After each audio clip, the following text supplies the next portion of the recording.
Hi friends, నేను మీ అయ్యన్నర్ మిత్ర. అయినమిల్లి విఘ్నేశ్వర స్వామి సన్నిధిలో ఉన్న ఉప ఆలయం శ్రీ అన్నపూర్ణమ్మ తల్లి ఆలయం. ఈ అమ్మవారిని దర్శించుకుంటే అన్నపానీయాలకు లోటుండదని భక్తుల యొక్క విశ్వాసం.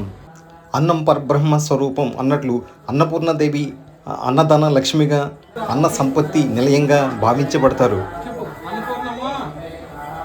అన్నపూర్ణ అంటే అన్నాన్ని సంపూర్ణంగా ప్రసాదించే తల్లి అని అర్థం.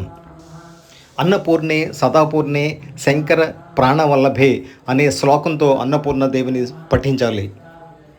అమ్మ నిత్యం సమృద్ధిగా, తృప్తిగా అన్నం వండి తినే శక్తిని ప్రసాదించు తల్లి అని ప్రార్థించాలి.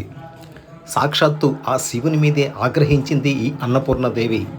పరమశివుడు ఏమన్నాడంటే, ఈ జగత్తులో అన్నం అన్నది మాయ మాత్రమే, శాశ్వతంగా ఉండేది కాదు, అంతేకాదు అది బాహ్య భోగం మాత్రమే అని శివుడు అనగా, ఆవిడ కోపగించి కాశీని విడిచిపెట్టి మానస సరోవరం వెళ్ళిపోయింది.